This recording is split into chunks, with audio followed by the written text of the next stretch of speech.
After a 102-day streak without the community spread of the coronavirus, New Zealand has reported 4 new cases from an Auckland household. Just when the country was getting back to normal, these cases have sprung up.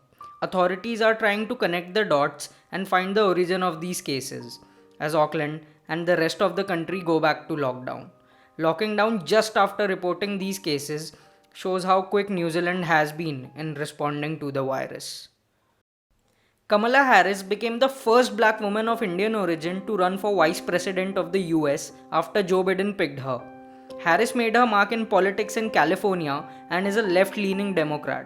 She picked Biden apart in one of the early debates in the race to presidential candidacy, which makes it surprising that Biden picked her. Nevertheless, Kamala can be a representative of immigrants, people of color, and women, all of whom have come under threat during President Trump's tenure. But will Harris make it to the White House? There's a high probability she will. As the US and China wage a trade war on each other, India has gained around $38 billion in foreign investment. China has become an unlikely place to invest for Western companies like Amazon and Google, so they've put their bet on India instead. The country has 500 million people online and the number is growing rapidly. India has a GDP that has been growing for years and is set to surpass the likes of Japan in the coming decades. With this landmark, India has the chance to take China's place, but Vietnam and the rest of South Asia will prove to be difficult competitors. Alexander Lukashenko is often referred to as the last dictator in Europe, and the Belarusian president doesn't shy away from the title. Rather, he accepts it with pride. But his re-election to power has sparked a row in Belarus. The country has never seen anyone else hold the seat since the collapse of the Soviet Union.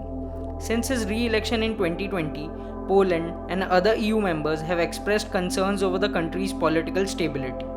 The opposition candidate who stood against him in the most likely rigged elections has fled to Lithuania. But the people have taken to the streets, and this might well be the end of Lukashenko as the Belarusian president. The coronavirus pandemic is set to hit the US elections in November, unless a magical vaccine is developed out of nowhere. Both the major parties have expressed concerns over voting by mail, but numerous studies have shown that there is a minimal chance of rigging in mail votes. And even in that scenario, it's impossible to rig enough votes to turn the tide. According to the New York Times, almost 76% of the registered voters in the US are eligible and can easily vote through mail. But will this be convincing enough for the candidates who have seen Russian and Chinese influence in the previous elections? Highly unlikely. If you liked this video, make sure to like, share it with your friends, and subscribe to our channel for your daily dose of effective news. Thank you for watching.